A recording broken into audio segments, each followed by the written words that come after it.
നമ്മളിപ്പോൾ പഠിച്ചുകൊണ്ടിരിക്കുന്നത് 10ാം ക്ലാസ്സിലെ ജീവശാസ്ത്രവും സാങ്കേതിക വിദ്യയും എന്ന് പറയുന്ന ബയോളജിയിലെ അവസാനത്തെ ചാപ്റ്ററാണ്. അപ്പോൾ ഈ ഒരു ചാപ്റ്ററിൻ്റെ ഒരു ക്ലാസ് നമ്മൾ എടുത്തു കഴിഞ്ഞു. ആ ഒരു ക്ലാസ് കാണാത്തവർക്കായിട്ട് താഴെ കമൻറ്റ് ബോക്സിലും അതേപോലെ ഡിസ്ക്രിപ്ഷനിലുമൊക്കെ അതിൻ്റെ ലിങ്ക് പേസ്റ്റ് ചെയ്ത് വെച്ചിട്ടുണ്ട്. അപ്പോൾ ആ ഒരു ക്ലാസ് കണ്ടതിന് ശേഷം ഈ ഒരു ക്ലാസ് കാണാനായിട്ട് ശ്രമിക്കുക. ഇനി നമുക്ക് പേജ് നമ്പർ 170 ക്രിസ്പർ സാങ്കേതിക വിദ്യയെക്കുറിച്ചാണ് പഠിക്കാനുള്ളത്. വീഡിയോ എഡിറ്റിങ്ങിന് ഉപയോഗിക്കുന്ന പല സാങ്കേതിക വിദ്യകളും നിങ്ങൾക്കറിയാം. അതുപോലെ ക്രിസ്പർ സാങ്കേതിക വിദ്യ ഉപയോഗിച്ച് ജീൻ എഡിറ്റിംഗ് നടത്താമെന്ന് കേട്ടിട്ടുണ്ടല്ലോ.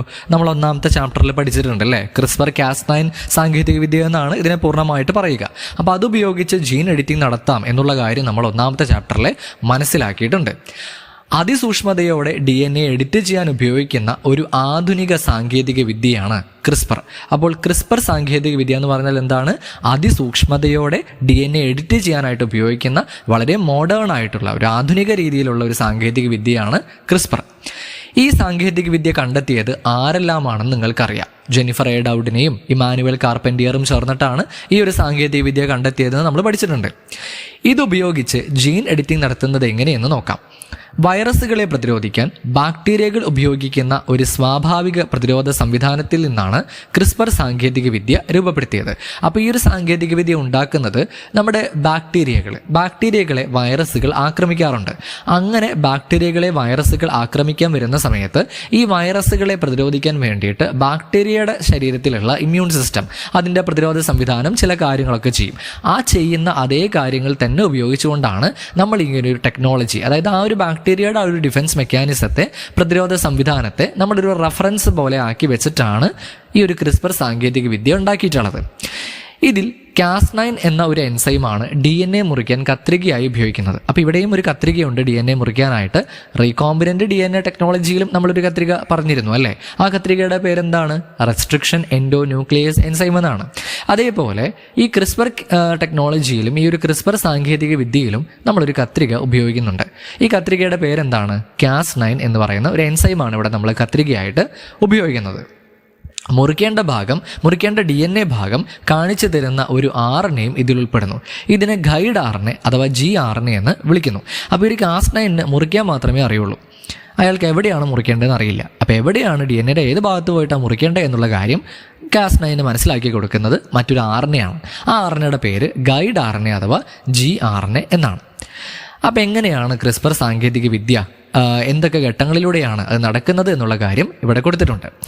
പ്രധാനമായിട്ടും 3 ഘട്ടങ്ങളാണ് ഇതിന് വരുന്നത്. ഏറ്റവും ആദ്യം ലക്ഷ്യഭാഗം തിരിച്ചറിയൽ അല്ലെങ്കിൽ ഐഡൻറ്റിഫൈ ദ ടാർഗറ്റ് എന്നുള്ള ഒരു കാര്യമാണ്. ഗൈഡ് RNA കൃത്യമായി മുറിക്കേണ്ട DNA ഭാഗം കണ്ടെത്തുന്നു. ഇവിടെ നോക്കൂ, ലക്ഷ്യ DNA അല്ലേ, അതാണ് നമുക്ക് മുറിക്കേണ്ട ആ ഒരു ഭാഗം. അവിടേക്ക് gRNA വന്ന് അത് ആ ഒരു മുറിക്കേണ്ട ഭാഗം കണ്ടെത്തുകയാണ്. അങ്ങനെ മുറിക്കേണ്ട ഭാഗം കണ്ടെത്തി കഴിഞ്ഞു. ഇനി എന്ത് നടക്കണം? മുറിക്കൽ നടക്കണം അല്ലേ, കട്ടിങ് നടക്കണം. ഗൈഡ് RNA കണ്ടെത്തിയ DNA ഭാഗത്തെ Cas9 എൻസൈം മുറിക്കുന്നു. അവസാനം എഡിറ്റിംഗ് ആണ്. ഒരു ജീവിയുടെ സ്വഭാവത്തിൽ മാറ്റം വരുത്താൻ ആവശ്യമായ രീതിയിൽ DNAയിലെ നൈട്രജൻ ബേസുകളുടെ ക്രമീകരണം എഡിറ്റ് ചെയ്യുന്നു. DNAയിലെ നൈട്രജൻ ബേസുകൾ ഏതൊക്കെയാണെന്ന് നമ്മൾ മനസ്സിലാക്കിയിട്ടുണ്ടല്ലേ. അഡിനിൻ, തൈമിൻ, ഗ്വാനിൻ, സൈറ്റോസിൻ എന്നിങ്ങനെയുള്ള നൈട്രജൻ ബേസുകൾ ജോഡി ചേർന്നാണ് DNAയിൽ ഇരിക്കുന്നത് അല്ലേ. അപ്പോൾ ആ ഒരു നൈട്രജൻ ബേസുകളുടെ ക്രമീകരണത്തെ ഇവിടെ എഡിറ്റ് ചെയ്യുകയാണ്. അതിലൂടെ ആവശ്യമില്ലാത്ത ഗുണം നീക്കാനോ പുതിയ ഗുണം ചേർക്കാനോ ആകും. ഈ ഒരു സാങ്കേതിക വിദ്യയാണ് ക്രിസ്പർ സാങ്കേതിക വിദ്യ എന്ന് അറിയപ്പെടുന്നത്. അപ്പോൾ നമ്മുടെ നോട്ട് ഇവിടെ കൊടുത്തിട്ടുണ്ട്. ഇത്രയും കാര്യങ്ങളാണ് ഈ ഒരു ഭാഗത്ത് നിന്ന് നമ്മൾ മനസ്സിലാക്കി വെക്കേണ്ടത്.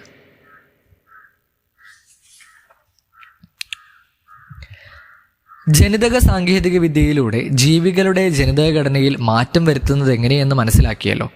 അപ്പോൾ അത്തരത്തിൽ ജനിതക മാറ്റം വരുത്തിയ ചില ജീവികളെ നമുക്കൊന്ന് പരിചയപ്പെടാം. ജനിതക സാങ്കേതിക വിദ്യയിലൂടെ ജനിതക ഘടനയിൽ മാറ്റം വരുത്തിയ സസ്യങ്ങളും ജന്തുക്കളും സൂക്ഷ്മജീവികളുമുണ്ട്. ഇവയെ ജനിതക മാറ്റം വരുത്തിയ ജീവികൾ അല്ലെങ്കിൽ GMOs എന്ന് നമുക്ക് ഷോർട്ടാക്കിയിട്ട് വിളിക്കാം. അപ്പോൾ ഇവിടെ ഒരു പട്ടിക കൊടുത്തിട്ടുണ്ടല്ലേ. ജനിതക മാറ്റം വരുത്തിയ ജീവികളെ സംബന്ധിച്ച് ഒരു പട്ടിക കൊടുത്തിട്ടുണ്ട്. അതിൽ സസ്യങ്ങൾ, ജന്തുക്കൾ, സൂക്ഷ്മജീവികൾ എല്ലാ വിഭാഗത്തിലുമുള്ള ജനിതക മാറ്റം വരുത്തിയ ജീവികൾക്ക് ഉദാഹരണങ്ങൾ കൊടുത്തിട്ടുണ്ട്. ഏറ്റവും ആദ്യം BT കോട്ടൺ. അതിൻ്റെ ഒരു പ്രത്യേകത എന്ന് പറയുന്നത് കീടപ്രതിരോധ ശേഷി നമ്മൾ കൊണ്ടുവന്നതാണ്. നമ്മൾ ജീൻ എഡിറ്റ് ചെയ്തിട്ട് ആ കീടങ്ങളെ പ്രതിരോധിക്കാനുള്ള, സ്വയമേ കീടങ്ങളെ പ്രതിരോധിക്കാനുള്ള ഒരു ശേഷി BT കോട്ടൺ ഉണ്ടാക്കി കൊടുത്തിട്ടുണ്ട്. എല്ലാ BT കോട്ടൺ അല്ലാട്ടോ പറയുന്നത്, ജനിതമാറ്റം വരുത്തിയിട്ടുള്ള ആ ഒരു ചെടീനെ മാത്രമാണ് നമ്മൾ പറയുന്നത്. അത് കഴിഞ്ഞാൽ സോയാബീൻ. സോയാബീന് കളനാശിനി പ്രതിരോധമുണ്ട്. കളനാശിനി എന്ന് പറഞ്ഞാൽ ഇപ്പം നമ്മൾ ഈ സോയാബീൻ തന്നെയല്ല എന്തൊരു സാധനം കൃഷി ചെയ്യുമ്പോഴും അതിൻ്റെ ചുറ്റും നമുക്ക് ആവശ്യമില്ലാത്ത കുറേ പുല്ലും സാധനങ്ങളൊക്കെ കയറി വരും. അപ്പോൾ അവരെ നശിപ്പിക്കാനായിട്ട് നമ്മൾ ആഡ് ചെയ്ത് കൊടുക്കുന്നതാണ് ഈ കളനാശിനികൾ, അല്ലെങ്കിൽ വീഡിസൈഡ് എന്നൊക്കെ ഇംഗ്ലീഷിൽ പറയും. പക്ഷേ ഈ കളനാശിനി തെളിക്കുന്ന സമയത്ത് ചിലപ്പോൾ നമ്മൾ ഈ കളകളുടെ കൂടെ നമ്മൾ നട്ടിട്ടുള്ള ആ ചെടിയും കൂടി നശിച്ചു പോകാനായിട്ട് സാധ്യതയുണ്ട്. അപ്പോൾ ഈ ഒരു സോയാബീൻ നമ്മൾ ജീൻ എഡിറ്റിംഗ് നടത്തി വെച്ചിട്ടുള്ള സോയാബീൻ്റെ പ്രത്യേകത എന്ന് പറഞ്ഞാൽ ആ കളനാശിനികളെ അതിന് പ്രതിരോധിക്കാനായിട്ട് പറ്റും. അതായത് ആ കളനാശിനി ഒഴിച്ചതുകൊണ്ട് ഈ സോയാബീന് പ്രത്യേകിച്ച് ദോഷമൊന്നും വരാനായിട്ട് പോകുന്നില്ല. പിന്നെ ഗോൾഡൻ റൈസ്, പോഷക സമൃദ്ധമാണ് ഈ ഗോൾഡൻ റൈസ് എന്ന് പറയുന്നത്. ദെൻ RSV പ്രതിരോധ പപ്പായ. ഈ RSV എന്നുള്ളത് ഒരു വൈറസിൻ്റെ പേരാണ്. ആ വൈറസിനെ പ്രതിരോധിക്കാനുള്ള ഒരു ശേഷി നമ്മൾ ആ ഒരു പപ്പായയ്ക്ക് ഉണ്ടാക്കി കൊടുത്തു ജീൻ എഡിറ്റിങ്ങിലൂടെ. ദെൻ സസ്യങ്ങൾ കഴിഞ്ഞു. ഇനി ജന്തുക്കളിൽ 2 മത്സ്യങ്ങളാണ് ഉദാഹരണമായിട്ട് കൊടുത്തിട്ടുള്ളത്. ഒന്ന് സാൽമൺ മത്സ്യം, പിന്നെ ഒന്ന് ഗ്ലോ ഫിഷ്. സാൽമൺ മത്സ്യത്തിൻ്റെ സവിശേഷതകൾ എന്തൊക്കെയാണ്? വേഗത്തിൽ വളർച്ച, അല്ലേ, രോഗപ്രതിരോധം, ഉയർന്ന ഉൽപ്പാദനക്ഷമത, ഇതൊക്കെയുണ്ട്. ഗ്ലോ ഫിഷ് ആണെങ്കിലോ ഫ്ലൂറസെൻസ്, അതിന് പ്രകാശം ഉണ്ടാക്കാനായിട്ടുള്ള കഴിവുണ്ട്, തിളങ്ങാനായിട്ടുള്ളൊരു കഴിവുണ്ട്. ദെൻ ജന്തുക്കൾ കഴിഞ്ഞു. അടുത്തത് സൂക്ഷ്മജീവികളാണ്. സൂക്ഷ്മജീവികളിൽ 4 ഉദാഹരണങ്ങൾ പറയുന്നുണ്ട്. ആദ്യത്തെ സ്യൂഡോമോണാസ് പുട്ടിഡയാണ്, അല്ലേ. അതിന് മാലിന്യങ്ങളെ വിഘടിപ്പിക്കാനുള്ളൊരു ശേഷി ജീൻ എഡിറ്റിങ്ങിലൂടെ നമ്മൾ കൊടുത്തിട്ടുണ്ട്. ഇതിന് ഈക്കോളി എന്ന് പറയുന്ന ബാക്ടീരിയ, അതിന് ഇൻസുലിൻ ഉൽപ്പാദക ശേഷിയുണ്ട്. ഇപ്പം നമ്മൾ റീകോമ്പിനൻ്റ് DNA ടെക്നോളജി പഠിച്ചപ്പോൾ ഞാൻ പറഞ്ഞല്ലോ, അവിടെ നമ്മൾ ഇൻസുലിൻ ഉൽപ്പാദിപ്പിക്കാനായിട്ട് ഈ ബാക്ടീരിയകളെ ഉപയോഗിച്ച് നമുക്ക് ഇൻസുലിൻ ഉൽപ്പാദിപ്പിക്കാൻ പറ്റുമെന്ന്. അപ്പം അത്തരത്തിൽ അവിടെ ഇൻസുലിൻ ഉൽപ്പാദനം ശേഷി കൊണ്ടുവന്ന എങ്ങനെയാണ്? ജനിതക മാറ്റം വരുത്തിയിട്ടാണ്, അല്ലേ. സാധാരണ ബാക്ടീരിയയ്ക്ക് ഇൻസുലിൻ നിർമ്മിക്കാനൊന്നും സാധിക്കില്ല. അപ്പോൾ നമ്മൾ നമ്മുടെ ജീനിൻ്റെ ഒരു ഭാഗം മുറിച്ചെടുത്തിട്ട് അവിടെ ഫിറ്റ് ചെയ്തിട്ടൊക്കെയാണ് ആ ഒരു ബാക്ടീരിയയ്ക്ക് ഇൻസുലിൻ ഉൽപ്പാദിപ്പിക്കാനുള്ള ഒരു ശേഷി ഉണ്ടാക്കി കൊടുത്തത്. അപ്പോൾ ആ ഒരു ഈക്കോളി എന്ന് പറയുന്ന ബാക്ടീരിയയാണ് അവിടെ നമ്മൾ അത്തരത്തിൽ ഉപയോഗപ്പെടുത്തുന്നത് കേട്ടോ. അപ്പോൾ ഈക്കോളി എന്ന് പറയുന്ന ബാക്ടീരിയയ്ക്ക് ഇൻസുലിൻ ഉൽപ്പാദക ശേഷിയുണ്ട്. അത് കഴിഞ്ഞാൽ ബേക്കേഴ്സ് ഈസ്റ്റ് ആണ്. നിങ്ങൾ ഒത്തിരി കേട്ടിരിക്കും, അല്ലേ. ഫെർമെൻറ്റേഷൻ ശേഷിയുണ്ട് അതിന്. അതായത് മാവ് പുളിക്കുക, ആ സാധനത്തിനൊക്കെയാണ് നമ്മൾ ഫെർമെൻറ്റേഷൻ എന്ന് പറയുക. അപ്പോൾ അതിനുള്ള ഒരു കഴിവുണ്ട്. ദെൻ റൈസോബിയം എന്ന് പറയുന്ന മറ്റൊരു ബാക്ടീരിയയാണ് റൈസോബിയം. അതിന് മികച്ച നൈട്രജൻ സ്ഥിരീകരണ ശേഷി എന്ന് പറയുന്നൊരു പ്രോപ്പർട്ടി കൊണ്ടുവന്നിട്ടുണ്ട്. നൈട്രജൻ സ്ഥിരീകരണ ശേഷി ഓൾറെഡി റൈസോബിയത്തിനുണ്ട്. ഈ നൈട്രജൻ സ്ഥിരീകരണ ശേഷി എന്ന് പറഞ്ഞാൽ എന്താണെന്ന് അറിയാത്തവരുണ്ടോ? ഉണ്ടായിരിക്കും, അല്ലേ. അപ്പം പറഞ്ഞു തരാം. നൈട്രജൻ സ്ഥിരീകരണ ശേഷി എന്ന് പറഞ്ഞാൽ ഇപ്പോൾ നമ്മുടെ സസ്യങ്ങൾക്ക് വളരാനായിട്ട് ആവശ്യമായിട്ടുള്ള ഒരു മൂലകമാണ് നൈട്രജൻ എന്ന് പറയുന്നത്. പക്ഷെ ആ നൈട്രജനെ അന്തരീക്ഷത്തിൽ നിന്നും സസ്യങ്ങൾക്ക് നേരിട്ട് ആഗിരണം ചെയ്യാനായിട്ട് സാധിക്കില്ല. അവിടെയാണ് ഈ റൈസോബിയം എന്ന് പറയുന്ന ബാക്ടീരിയയുടെ പ്രശസ്തി വരുന്നത്. ഈ റൈസോബിയം എന്ന് പറയുന്ന ബാക്ടീരിയ അന്തരീക്ഷത്തിലെ നൈട്രജനെ സ്വീകരിച്ച് സസ്യങ്ങൾക്ക് ആഗിരണം ചെയ്യാൻ കഴിയുന്ന രീതിയിലുള്ള നൈട്രജൻ്റെ സംയുക്തങ്ങളാക്കി മാറ്റും. അപ്പോൾ ആ ഒരു നൈട്രജൻ്റെ സംയുക്തങ്ങളെ സസ്യങ്ങൾക്ക് ആഗിരണം ചെയ്യാനും അതുവഴി നൈട്രജൻ സസ്യങ്ങൾക്ക് ലഭിക്കുകയും ചെയ്യും. അപ്പോൾ റൈസോബിയത്തിന് ഓൾറെഡി നൈട്രജൻ സ്ഥിരീകരണ ശേഷി ഉണ്ട് എങ്കിൽ പോലും അതിൽ കുറച്ചും കൂടി ഒരു കഴിവ്, ഒരു മികച്ച നൈട്രജൻ സ്ഥിരീകരണ ശേഷി ജീൻ എഡിറ്റിങ്ങിലൂടെ നമ്മൾ റൈസോബിയത്തിൽ കൊണ്ടുവന്നിട്ടുണ്ട്. അപ്പോൾ ഇതാണ് ജനിതക മാറ്റം വരുത്തിയ ജീവികളിൽ നമുക്ക് മനസ്സിലാക്കി വെക്കേണ്ടത്. ഈ ഒരു ടേബിൾ മാത്രം പഠിച്ചു വയ്ക്കുക. അത് നല്ല വൃത്തിയിൽ പഠിച്ചു വയ്ക്കുക. പല രീതിയിലുള്ള ക്വസ്റ്റ്യൻസ് എന്തായാലും എക്സാം ഈ ഒരു ഭാഗത്തുനിന്ന് ഉണ്ടാവും.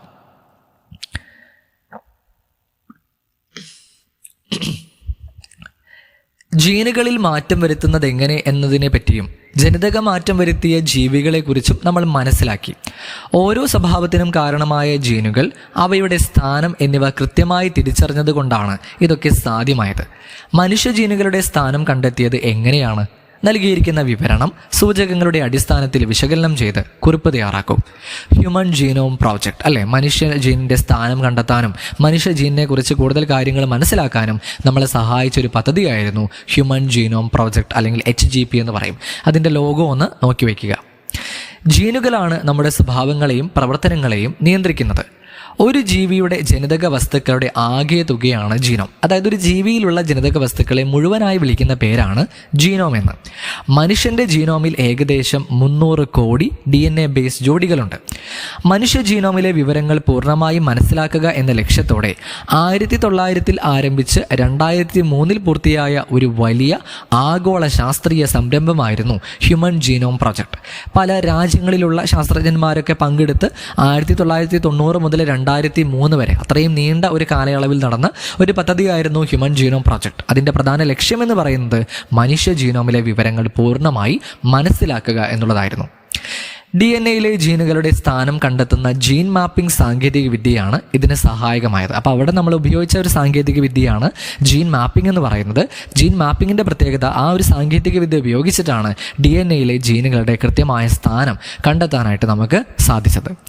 ഈ പ്രോജക്റ്റിലൂടെ താഴെ പറയുന്ന വസ്തുതകൾ കണ്ടെത്തി. അപ്പോൾ എന്തൊക്കെയാണ് കണ്ടെത്തിയത്? മനുഷ്യൻ്റെ ജീനോമിലെ 300 കോടി ബേസ് ജോഡികളുടെ കൃത്യമായ ക്രമം മനസ്സിലാക്കാൻ പറ്റി. 20,000 മുതൽ 25,000 വരെ ജീനുകളാണ് മനുഷ്യരിലുള്ളത് എന്നുള്ള കാര്യം മനസ്സിലാക്കാൻ പറ്റി. ഇത്രയധികം ജീനുകൾ ഉണ്ടെങ്കിലും നമ്മളെ ഞെട്ടിപ്പിക്കുന്ന ഒരു കാര്യം, മനുഷ്യ ജീനോമിൻ്റെ ഏകദേശം 1 മുതൽ 2% മാത്രമാണ് പ്രവർത്തനക്ഷമമായ ജീനുകൾ. ബാക്കിയുള്ള വലിയ വിഭാഗം പ്രവർത്തിക്കുന്നില്ല. അവർ ജങ്ക് DNA എന്ന പേരിലാണ് അറിയപ്പെടുന്നത്. പ്രവർത്തിക്കുന്നില്ല എന്ന് നമ്മൾ പറഞ്ഞെങ്കിലും അതിൻ്റെ യഥാർത്ഥ ധർമ്മങ്ങളെക്കുറിച്ച് ഇപ്പോൾ പഠനങ്ങൾ നടന്നു വരുന്നുണ്ട്. അതായത് നമുക്ക് മനസ്സിലാക്കാൻ വിട്ടുപോയതാണോ അല്ലെങ്കിൽ ഇനിയും മനസ്സിലാക്കാൻ അതിൽ എന്തെങ്കിലും ഫങ്ഷൻസ് ഉണ്ടോ എന്നുള്ള കാര്യങ്ങളെക്കുറിച്ചുള്ള പഠനങ്ങൾ ഇപ്പോൾ നടന്നുകൊണ്ടിരിക്കുകയാണ്. ഹ്യൂമൻ ജീനോം പ്രോജക്റ്റ് ജീവശാസ്ത്രത്തിലെ ഒരു സുപ്രധാന നാഴികക്കല്ലാണ്. ഇത് ജനിതക രോഗങ്ങൾ എങ്ങനെ ഉണ്ടാകുന്നു എന്ന് മനസ്സിലാക്കാനും പുതിയ ചികിത്സാ രീതികൾ കണ്ടെത്താനും വളരെയധികം സഹായകമാണ്. അപ്പോൾ ഹ്യൂമൻ ജീനോം പ്രോജക്റ്റ് അതെങ്ങനെയാണ് പഠിക്കേണ്ടത് എന്ന് നമുക്ക് നോക്കാം. അതിലാദ്യം തന്നെ എന്താണ് ജീനോം എന്ന് മനസ്സിലാക്കുക. ഒരു ജീവിയുടെ ജനിതക വസ്തുക്കളുടെ ആകെ തുകയാണ് ജീനോം. മനുഷ്യൻ്റെ ജീനോമിൽ ഏകദേശം 300 കോടി DNA ബേസ് ജോഡികളുണ്ട്. അത് കഴിഞ്ഞാൽ ജീൻ മാപ്പിംഗ്, DNA-യിലെ ജീനുകളുടെ സ്ഥാനം കണ്ടെത്തുന്ന സാങ്കേതിക വിദ്യയാണ് gene mapping. Then human genome project, മനുഷ്യ ജീനോമിലെ വിവരങ്ങൾ പൂർണ്ണമായി മനസ്സിലാക്കുക എന്ന ലക്ഷ്യത്തോടെ 1900 ആരംഭിച്ച് 2003 പൂർത്തിയായ ഒരു വലിയ ആഗോള ശാസ്ത്രീയ സംരംഭമായിരുന്നു human genome project. Gene mapping സാങ്കേതിക വിദ്യയാണ് ഇതിന് സഹായകമായത്. ഹ്യൂമൻ ജീനോം പ്രോജക്റ്റ് ജീവശാസ്ത്രത്തിലെ ഒരു സുപ്രധാന നാഴികക്കല്ലാണ്. ഇത് ജനിതക രോഗങ്ങൾ എങ്ങനെ ഉണ്ടാകുന്നുവെന്ന് മനസ്സിലാക്കാനും പുതിയ ചികിത്സാ രീതികൾ കണ്ടെത്താനും വളരെ അധികം സഹായകമാണ്. ഇതിന് ഹ്യൂമൻ ജീനോം പ്രോജക്റ്റിലെ കണ്ടെത്തലുകൾ: മനുഷ്യൻ്റെ ജീനോമിലെ 300 കോടി ബേസ് ജോഡികളുടെ കൃത്യമായ ക്രമം. 20,000 മുതൽ 25,000 വരെ ജീനുകളാണ് മനുഷ്യരിലുള്ളത്. മനുഷ്യ ജീനോമിൻ്റെ ഏകദേശം 1 മുതൽ 2% മാത്രമാണ് പ്രവർത്തനക്ഷമമായ ജീനുകൾ. ബാക്കിയുള്ള വലിയ ഭാഗം ജങ്ക് DNA എന്നറിയപ്പെടുന്നു. ആ ബ്രാക്കറ്റിൽ കൊടുത്തിട്ടുള്ളത് പഠിക്കേണ്ട, ഇത്രയുമാണ് പഠിച്ചു വെക്കേണ്ടത്.